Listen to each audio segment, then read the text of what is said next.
Welcome to Dream Farm. Today is the 23rd of February, and I have officially wrapped up the first phase of my TSI project on this farm. But I want to give a real quick summary of what we did here and then focus in on one thing that I thought was really interesting. Hopefully you'll find it interesting too. And that's how to take a bedding area and make it a lot better.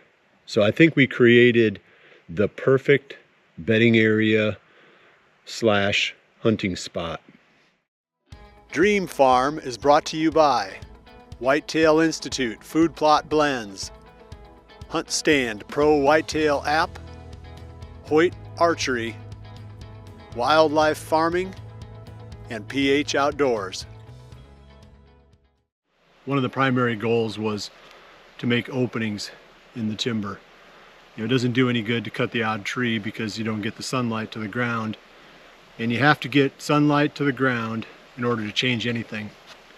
So that was a bit of a challenge at times. It was almost like solving a jigsaw puzzle. You'd go in there and you'd have this tree leaning this way, and then you'd have to find ways to make that initial hole.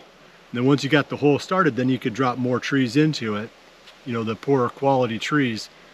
We weren't cutting down anything that has long-term timber value, and we did try to maintain a certain amount of diversity in the trees that we kept. We cut a lot of elm.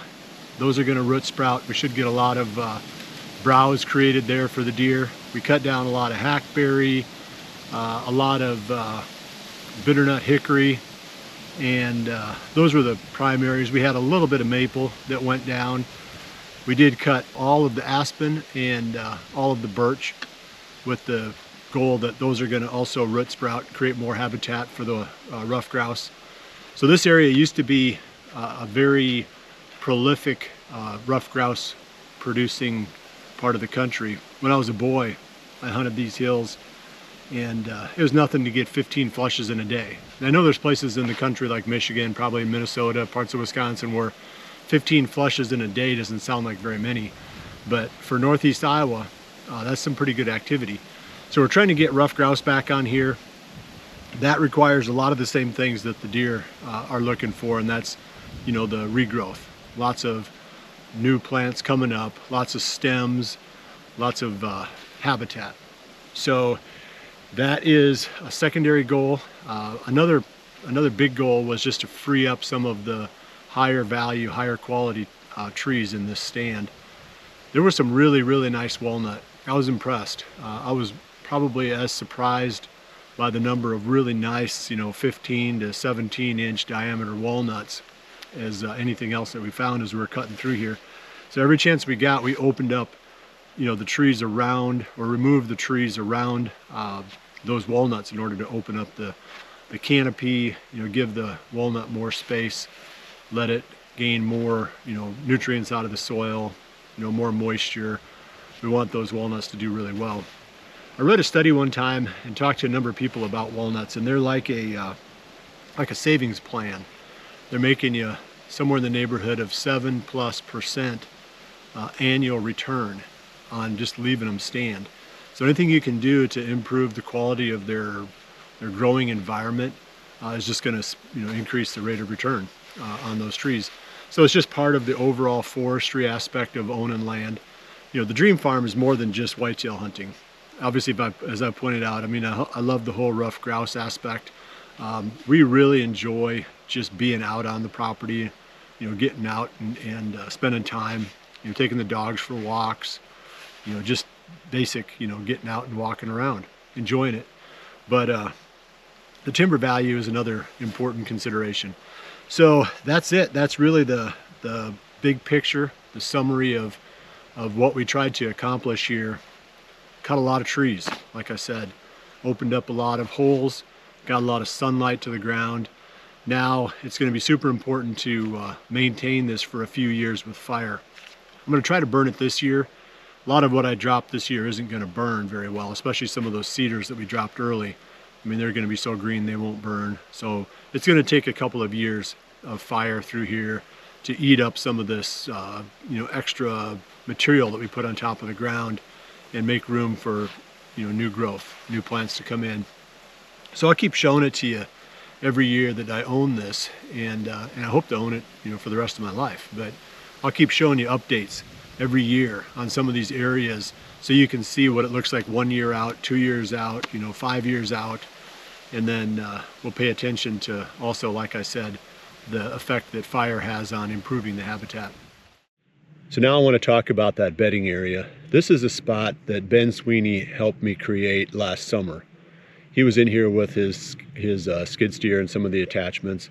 We were just messing around, and all of a sudden we got this idea, well, we can push out this brush and we can make a food plot. Well, next thing I knew, we were cutting down a few trees here and there, and we had created probably 1/4 of an acre food plot back on this little ridge, back on this point. And just beyond that food plot, there's a little level spot that's mostly in hickory trees right now, shagbark, and it drops off really fast on all sides. And that's a typical recipe for a bedding area in this country. The deer like to bed out on the ends of these points. We've talked about it a lot. I've talked about it. They can see, they can play a wind, and it's a pretty bulletproof setup for them. By creating that little food plot there, now I had a place to catch them on their feet early in the afternoon. Like it would be the first place that they would hit coming from that bedding area in the evenings, and it would be the last place that they would hit in the mornings before going back to bed. So these are really awesome spots for hunting. Some of the best spots you can possibly find, and if you have the opportunity to create one, you don't even need equipment. Sometimes you can even do it on permission, just by taking an existing opening and cleaning it up and planting it. That was step number 1 to making this an awesome spot. Step number 2 is what we did here over the past week, and that's drop all the trees off the end of that point, all the junk trees. And there wasn't much else in there. I mean, there was a lot of cedar, some shagbark, a lot of elm, and some bitternut hickory. So we were able to drop a whole bunch of trees off the end of the point, and that's going to make it super thick out there. And now it comes down to, what do I do on the very top? I may go in there and drop those hickories that are on top and try to thicken that part, but I'm just going to wait and kind of play that one by ear. But anyway, my point is, now we've got this perfect bedding area that's going to have super thick cover all around it. Makes it even more secure for the deer. There were some heavy trails already going through there, so they're already using it. But now we've got thick cover bedding area, and then just a little ways back off that, 50, 60 yards, 70 yards back, is this 1/4 acre food plot that we created. And then past that, going deeper, further to the west, you'll find the more destination type feeding areas, the larger fields, and some of the places that the deer would be headed toward in the evenings. I'll be back again soon with some more of the Dream Farm episodes. We're going to start getting more into the what we're going to plant. I've got some more trees I've got to plant, a little bit more in that direction. We got some burning. There's some more, a lot more work on the schedule here, so keep checking back. Well, I'm going to wrap it up right here. I appreciate you joining me. I'll see you right back here again soon for the next episode of Dream Farm. And remember to always dream big.